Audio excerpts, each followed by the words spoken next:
Timmy Klein lagi enak-enakan tiduran di bus dalam perjalanannya menuju Winnipeg. Tiba-tiba pria yang duduk di sebelahnya menusuk Tim sebanyak ratusan kali, kemudian memenggal leher Tim dan tubuhnya hingga tidak berbentuk lagi. Gak cuman itu aja, setelah itu dia memakan mata, jantung, dan bagian-bagian tubuh Tim lainnya. Semua ini dia lakukan di hadapan semua penumpang yang ada di sana. Dan parahnya lagi, kalian tahu? Pelaku dari tindakan kejam dan mengerikan itu malah dibebaskan dari segala tuntutan hukum.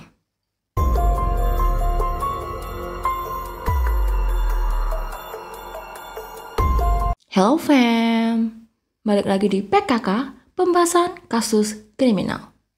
Di episode kali ini kita bakalan bahas tentang kasus Timmy Klein, sebuah kasus tentang penghilangan nyawa dan kanibalisme yang dilakukan di atas bus. Oke, langsung aja ke pembahasannya. I hope you're ready. Ada dua tokoh utama dalam kasus yang bakalan kita bahas kali ini, Vince Li dan Timmy Klein. Kita mulai dari Vince Li dulu. Vince Li ini adalah seorang pria yang lahir pada 30 April 1968 di Cina. Dia ini tuh lulusan perguruan tinggi jurusan Computer Programming dan di sana dia bekerja sebagai seorang software engineer. Dia menikah dengan seorang wanita bernama Anna dan mereka berdua akhirnya memutuskan buat pindah ke Kanada pada bulan Juni 2001. Sesampainya di Kanada, sebenarnya Vince itu berharap bisa bekerja di bidang yang sama seperti waktu dia masih di Cina. Tapi ternyata keinginannya ini nggak terwujud dan dia malah akhirnya itu kerja gonta-ganti mulai dari penjaga gereja, pelayan restoran, operator alat berat, dan bahkan dia juga sempat kerja sebagai tukang loper koran. Selain gak happy sama pekerjaannya karena dia ngerasa kalau pekerjaannya itu gak ada hubungannya sama yang dia pelajarin waktu kuliah, dia juga frustasi karena dia itu kesusahan buat komunikasi sama orang-orang di sekitarnya karena masalah bahasa. Dan permasalahan ini jadi lebih parah lagi karena waktu di tahun 2004, Vince Li yang waktu itu umur 36 tahun tiba-tiba itu jadi pribadi yang gak seperti biasanya. Tiba-tiba dia tuh sering berperilaku aneh, suka nangis-nangis gak jelas, gak mau tidur, susah makan. Terus karena istrinya khawatir, dia tuh tanya ke suaminya kan, tanya ke si Vince ini, ada masalah apa sih? Terus Vince bilang kalau dia itu dengar suara-suara aneh di kepalanya. Dan dia percaya bahwa suara-suara aneh yang dia dengar di kepalanya itu adalah suara dari Tuhan. Dan semakin hari suara-suara yang dia dengar di kepalanya itu menjadi semakin parah. Ada saat dimana Vince ini tuh dikasih tahu sama suara itu buat jalan ribuan kilometer. Dan kalian tahu, Vince ya udah percaya aja sama perintah dari suara itu tadi. Karena dia percaya bahwa suara itu tadi adalah suara Tuhan yang harus dia patuhi. Jadi ya udah akhirnya Vince itu pergi ke jalan tol dan memulai perjalanannya. Untungnya gak lama setelah dia jalan ini dia tuh ditangkap polisi dan diamankan. Karena ya jangankan orang jalan kaki, orang naik motor aja kan gak boleh di jalan tol. Setelah ditangkap polisi, Vince ini ditanya, kamu ngapain kok jalan kaki di jalan tol? Terus Vince jawab, aku cuma jalan ngikutin arah sinar matahari. Aneh lah pokoknya jawabnya dan ya polisi langsung mikir kayak, orang ini kok kelihatannya aneh. Ya udahlah dibawa ke rumah sakit aja. Dan setelah dibawa ke rumah sakit, Vince ini didiagnosa terkena skizofrenia. Kalau kalian nggak tahu, skizofrenia itu adalah penyakit gangguan mental yang membuat penderitanya itu kesulitan buat berpikir secara rasional. Dan hal ini bikin penderitanya itu sering berhalusinasi, terus dia tuh kayak tinggal di dunianya sendiri gitu loh. Pikirannya tuh jadi kacau dan juga tingkah lakunya pun jadi berubah. Jadi intinya skizofrenia ini tuh kayak mengganggu pola pikir seseorang gitu loh. Dapat diagnosa dari rumah sakit kayak gitu, Vince ini tuh gak percaya dan dia tuh malah mikir, skizofrenia apaan? Enggak ngawur ini. Jadi dia akhirnya malah ya gak mau di treatment Dan dia juga nggak mau minum obat yang seharusnya dia minum supaya skizofrenianya itu nggak semakin parah. Tahun 2008, 3 tahun setelah Vince didiagnosa terkena skizofrenia, keadaannya semakin parah karena dia itu nggak pernah ditreatment, dia juga nggak pernah minum obat-obatan yang seharusnya dia konsumsi. Jadinya ya dia itu semakin aneh, suka ketawa-ketawa gak jelas, terus menghilang dari rumah dalam jangka waktu yang lama, gak ada kabar. Terus suara-suara di dalam kepalanya yang dia percaya adalah suara Tuhan juga ngasih tahu Vince bahwa dia itu lagi dalam bahaya dan dunia ini tuh lagi dalam ancaman alien. Karena ada banyak alien yang berusaha buat menyakiti manusia yang ada di bumi, suara Tuhan ini tadi ngasih tahu Vince buat beli pisau supaya dia bisa melindungi diri. Terus nggak lama setelah itu, Vince ninggalin surat ke Anna yang bilang, "I'm gone, don't look for me, I wish you are happy." Aku pergi, jangan cari aku ya. Aku harap kamu bahagia. Terus ya udah, Vince ninggalin Anna dan dia pergi beli tiket bus yang namanya bus Greyhound. Dan ini adalah awal mula terjadinya tragedi yang bakalan kita bahas kali ini. Oke, jadi itu tadi tentang Vince. Sekarang kita bakalan bahas tentang Tim. Tim McLean lahir pada 3 Oktober 1985 dan dia itu dibesarkan di sebuah kota di Kanada yang bernama Elie, Manitoba. Orang-orang di sekitar Tim mendeskripsikan dia sebagai pribadi yang ramah, suka bergaul, ekstrovert banget, suka bertemu dengan orang-orang baru, berpetualang. Orangnya tuh pokoknya nyenengin gitu. Waktu musim panas saat Tim itu umur 22 tahun, salah satu temennya itu tanya ke Tim, kamu liburan musim panas ini ada acara apa? Terus Tim jawab, nggak ada sih, kenapa? Terus temennya bilang, aku ada lowongan kerja jadi kru carnival. Kalau kamu tertarik, ayo kita pergi. Ya dicoba aja, ntar kalau kita cocok ya lanjut, kalau enggak ya udah kita out aja. Terus Timnya bilang, oh boleh tuh. Yaudah yuk dicoba gitu. Jadi akhirnya mereka berdua pergi dan bekerja menjadi kru carnival. Jadi kru carnival itu semacam kayak agensi pertunjukan yang pindah dari satu kota ke kota lain gitu loh. Kayak selama beberapa hari ada pertunjukan di kota A, nanti setelah itu pindah lagi ke kota B gitu. Jadi kayak pekerjaannya itu nomaden, nggak menetap di satu tempat aja. Dan pekerjaan kayak gini tuh cocok banget buat Tim karena dia itu sebenarnya orangnya gampang bosen gitu loh. Kalau kerja di suatu tempat terus ketemu sama orang itu aja, suasananya gitu-gitu aja, ya dia bakal ngerasa jenuh. Sedangkan kalau kerja di carnival itu tadi, dia bisa ketemu banyak orang baru, ganti-ganti suasana. Dan karena ngerasa nyaman sama pekerjaan itu, akhirnya mereka kerja di sana lumayan lama. Awalnya cuma mau nyoba-nyoba doang seminggu 2 minggu, akhirnya jadi satu musim panas sekitar 3 bulan. Tapi suatu hari ketika kru carnival ini lagi di Edmonton, terus mau pindah lokasi ke Regina, Tim mutusin buat nggak join mereka. Karena gimana pun juga walaupun dia tuh nyaman dan seneng pindah-pindah lokasi cari suasana baru, dia juga harus mikirin tentang masa depannya. Dan dia pikir saat itu adalah saat dimana dia tuh udah harus mikir buat stay di suatu tempat supaya dia bisa mulai membangun masa depannya. Terus Tim ngasih tahu temen-temennya kalau dia itu mau balik ke Winnipeg buat persiapan mau pindah ke British Columbia, sebuah provinsi yang ada di Kanada.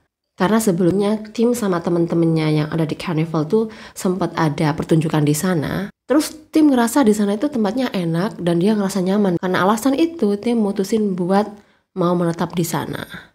Dengar pernyataan dari Tim ini tadi, temen-temennya pada inisiatif buat patungan dan beliin tiket untuk Tim. Karena perjalanan dari tempat mereka berada ke Winnipeg itu jauh banget. 24 jam perjalanan. Tapi Timnya bilang, enggak, jangan. Kalian simpen aja duit kalian. Jangan buang-buang duit. Aku naik bus aja gak apa-apa kok. Udah biasa juga. Jadi pada akhirnya tanggal 30 Juli, tim naik bus Greyhound nomor 1170 perjalanan dari Edmonton ke Winnipeg.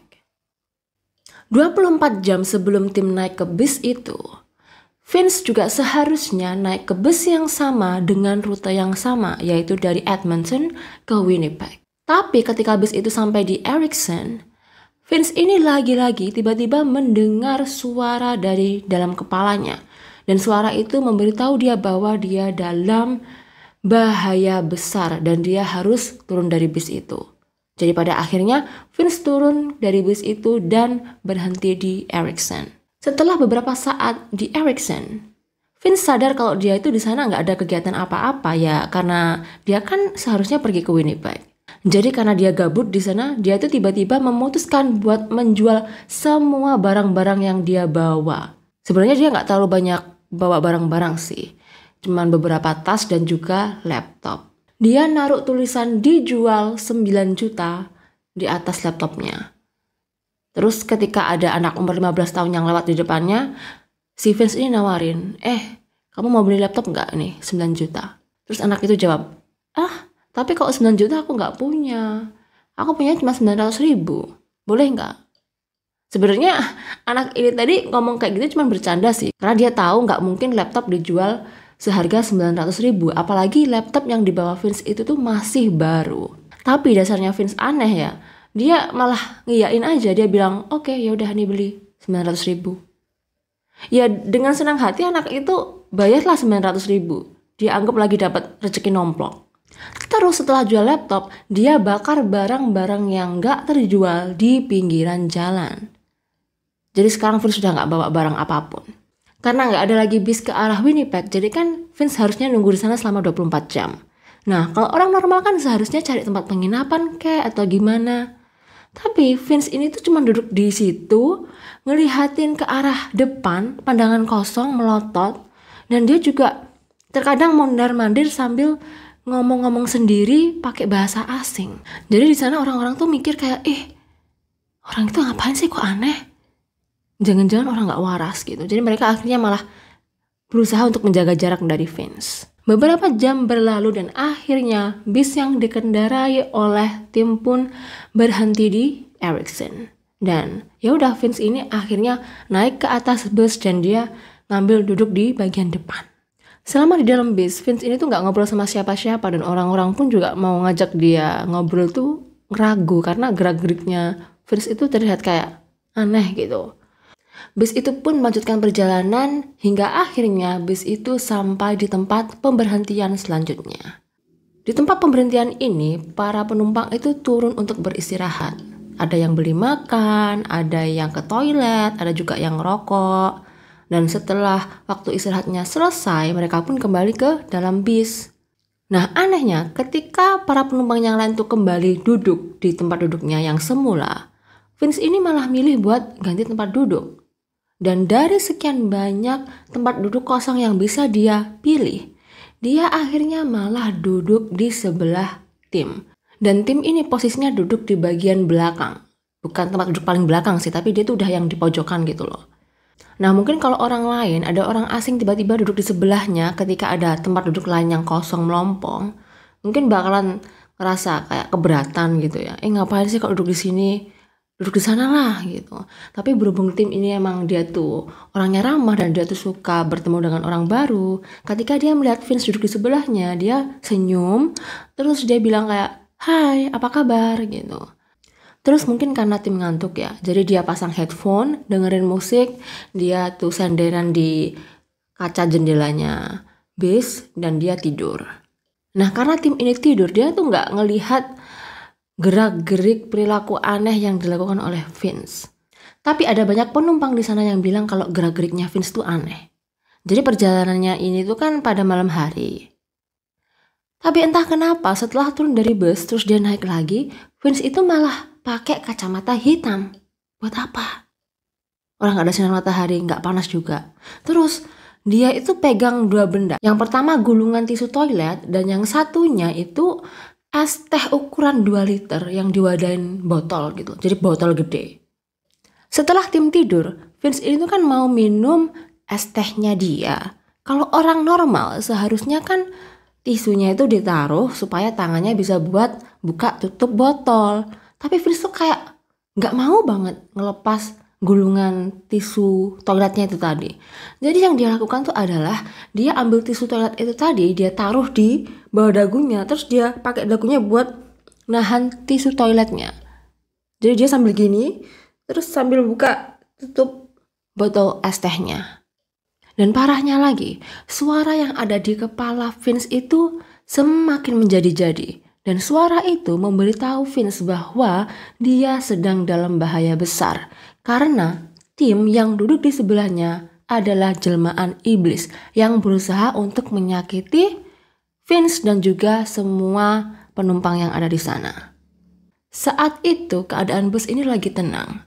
Sebagian penumpang lagi nonton film, di sana kan ada TV-nya dan lagi muter film The Mask of Zorro. Sebagian ada yang tidur, sebagian ada yang lagi ngobrol-ngobrol santai sama temennya yang ada di bus. Di tengah itu semua, tiba-tiba Vince mengeluarkan sebuah pisau. Dan tanpa aba-aba, dia mengerahkan seluruh tenaganya untuk menusuk leher Tim. Dan hal ini pun jelasnya membuat Tim terbangun dari tidurnya dan dia teriak sekeras-kerasnya. Orang yang pertama kali menyadari apa yang terjadi adalah seorang laki-laki yang duduk di depan Vince dan Tim. Dia adalah seorang pria berumur 26 tahun bernama Garnet yang pernah 5 tahun menjadi anggota militer Kanada.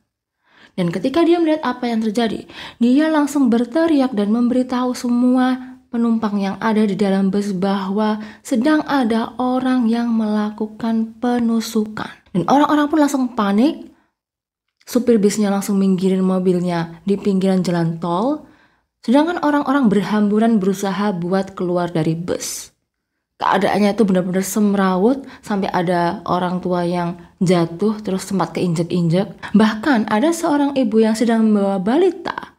Dan karena dia itu duduknya di belakang Vince dan Tim, di bagian belakang sendiri, dan dia kesusahan buat kabur, dia akhirnya membuka jendela bis dan melemparkan anaknya keluar supaya anaknya bisa kabur. Ini saking paniknya semua orang yang ada di sana. Sedangkan Vince tanpa memperdulikan orang lain yang ada di sana, dia tetap fokus untuk menusuk-nusuk tubuh Tim. Garnet yang masih ada di sana, dia pun berusaha untuk menolong Tim dan dia meminta pertolongan orang yang ada di sebelahnya. Tetapi orang itu malah ketakutan dan dia pun kabur keluar dari bis. Sedangkan Tim sebenarnya dia tuh berusaha banget buat ngelawan Vince. Tapi dia ini kan duduknya di bagian sisi dekatnya jendela. Sedangkan Vince itu yang duduknya di dekat lorong. Maka dari itu susah buat Vince kabur. Sedangkan dia juga posisinya sudah terluka. Sementara Garnet masih berusaha mencari cara untuk menyelamatkan Tim ini tuh posisinya udah ditusuk kurang lebih sebanyak 50-60 kali. Dan gak lama setelah itu, Vince yang tadinya tuh berusaha melawan dengan keras sambil berteriak, tiba-tiba terdiam. Dan saat itu pun Garnet tahu kalau Tim udah gak ada. Karena Garnet menyadari bahwa nyawa Tim sudah tidak dapat diselamatkan lagi, dia pun berlari keluar dari bis dan menutup pintunya. Vince yang saat itu menyadari bahwa Tim sudah tidak bernyawa, masih tetap menusuk-nusuk tubuh Tim tanpa ampun. Sedangkan di luar keadaannya itu lagi sangat kacau balau. Banyak orang yang menangis, berteriak, panik. Pada saat itu ada sebuah truk yang melintas. Dan ketika supir truk yang bernama Chris ini melihat bahwa ada sebuah bis yang diberhentikan di pinggiran jalan tol dengan penumpangnya yang diturunkan dan kelihatan panik, dia pun menghentikan truknya dan bertanya pada orang-orang yang di sana apa yang telah terjadi. Setelah jelasin apa yang terjadi ke Chris, Garnet pun tanya, kamu punya senjata nggak yang bisa kita pakai? Dan setelah itu, Chris dan Garnet kembali naik ke bus dengan membawa sebuah palu dan linggis. Ketika mereka berada di dalam bis, mereka melihat bahwa Vince itu sedang menggunakan pisaunya untuk memenggal kepala Tim. Melihat itu, Garnet dan Chris berusaha buat menghentikan Vince. Tapi Vince bukannya takut, dia itu malah ngeliatin mereka kayak nantang gitu, terus nunjukin pisaunya dan menghampiri mereka. Ya, Chris sama Garrett akhirnya ketakutan lah setelah dia tuh ngelihat apa yang udah dilakuin Vince ke Tim. Karena ketakutan, akhirnya Chris dan Garrett pun lari keluar bus dan menutup pintunya.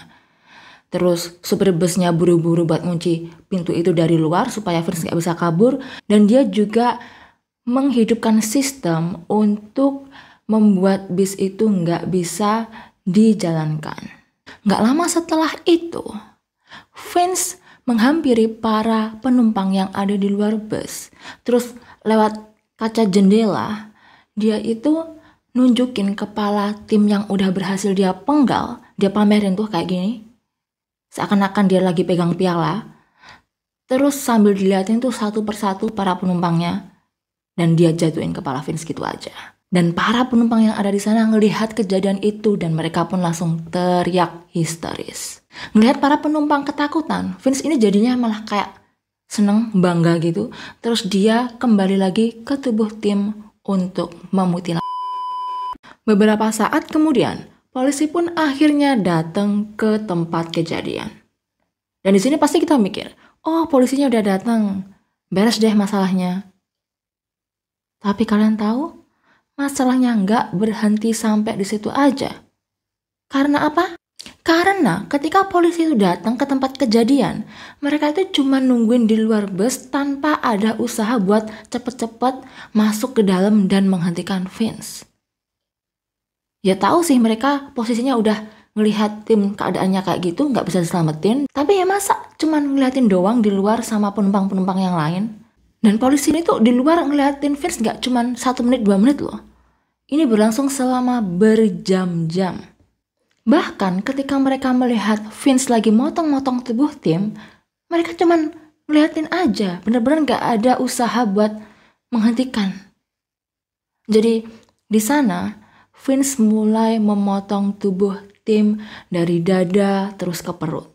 Terus dia keluarin organnya satu persatu, mulai dari jantung, hati, paru-paru, usus.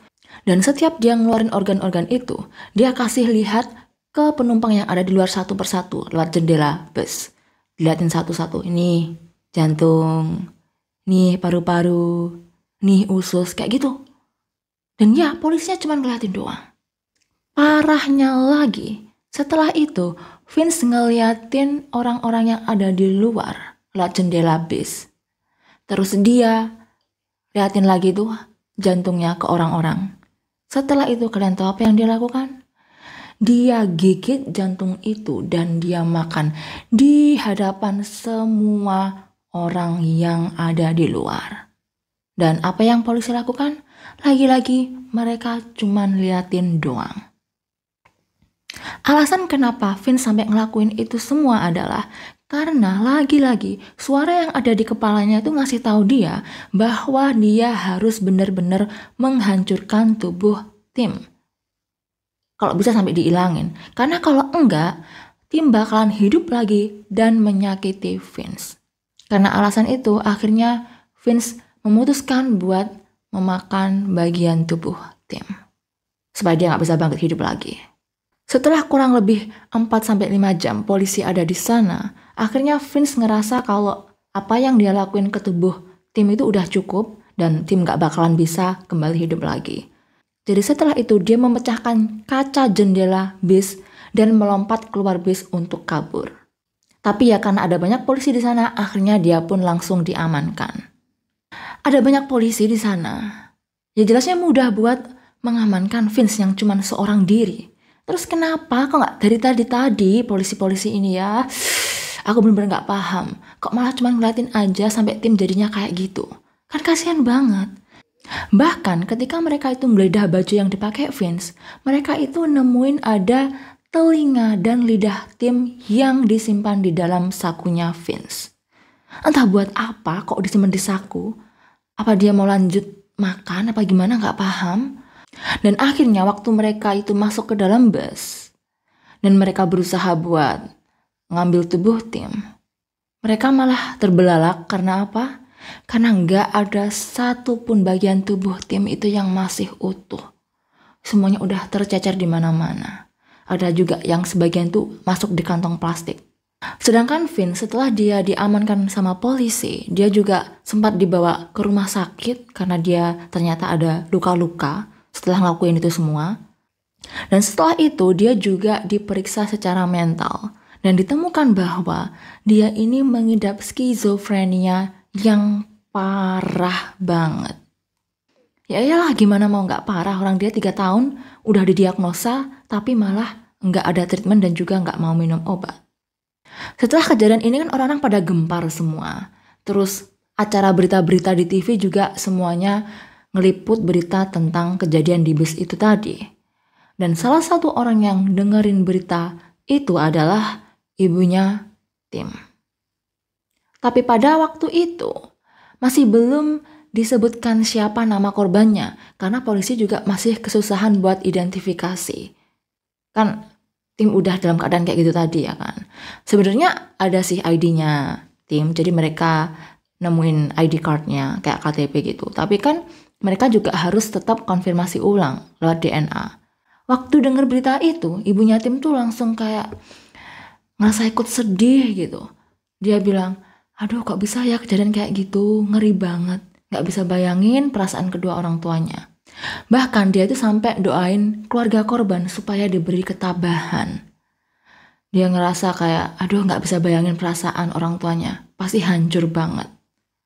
Kejadian setragis itu kok bisa terjadi di bis. Ngeri banget bayanginnya ya. Mana anakku juga katanya kemarin naik bus itu. Untung tuh bukan anakku. Dia mikir kayak gitu. Tanpa dia ketahui bahwa sebenarnya korban dari tragedi itu adalah anaknya sendiri. Saat kasus ini dibawa ke pengadilan, mereka memutuskan untuk tidak menjatuhi hukuman apapun terhadap Vince karena dia mengidap skizofrenia. Dan hal ini jelasnya membuat pihak keluarga Tim sangat marah dan gak setuju. Mereka berpikir bahwa oke lah, Vince ini ada gangguan mental. Di treatment gak apa-apa. Jangan langsung dikasih hukuman secara langsung. Tapi setelah treatmentnya selesai, mereka itu berharap bahwa Vince akan dimasukkan ke penjara. Karena gimana pun juga, apa yang dia lakukan itu sangat sadis. Dan dia pun juga harus tetap mempertanggungjawabkan perbuatannya. Jadi orang tuanya Vince ini sampai bikin petisi itu, minta orang-orang buat tanda tangan supaya hukumnya itu bisa diubah. Terus parahnya lagi, dari keluarganya Tim itu nggak dikasih wewenang buat ngasih pernyataan apapun selama persidangan. Padahal biasanya pihak keluarga itu dikasih kesempatan buat ngomong secara langsung ke pelaku pada saat persidangan. Kayak nyampein tentang gimana perasaan mereka, gimana perbuatan dia itu salah dan lain-lain. Tapi saat itu, pihak keluarga Tim ini nggak dikasih kesempatan sama sekali. Udah pelakunya nggak dikasih hukuman apa-apa, bahkan mereka pun nggak dikasih kesempatan buat ngomong apapun selama sidang. Padahal selain Tim, ada banyak banget korban yang ada di bis itu. Karena orang-orang yang menyaksikan kejadian mengerikan itu banyak yang menderita gangguan mental, PTSD, ada yang depresi, terus ada yang sampai akhirnya lari ke alkohol. Bahkan ada juga salah satu polisi yang akhirnya menghabisi nyawanya sendiri karena dia trauma berat. Ada seorang ibu yang sampai kehilangan hak asuhnya selama beberapa bulan setelah dia melahirkan karena dia PTSD. Pokoknya banyak banget korban yang dirugikan atas kejadian itu. Tapi nggak ada kompensasi apapun yang diberikan buat mereka. Parahnya lagi, ada sebuah organisasi bernama PETA yang menolak konsumsi hewan dan intinya mendukung hidup vegan lah ya. Mereka ini malah kayak bikin slogan banding-bandingin masalah kejadian yang menimpa Tim dengan konsumsi hewan. Kan ya nggak etis banget.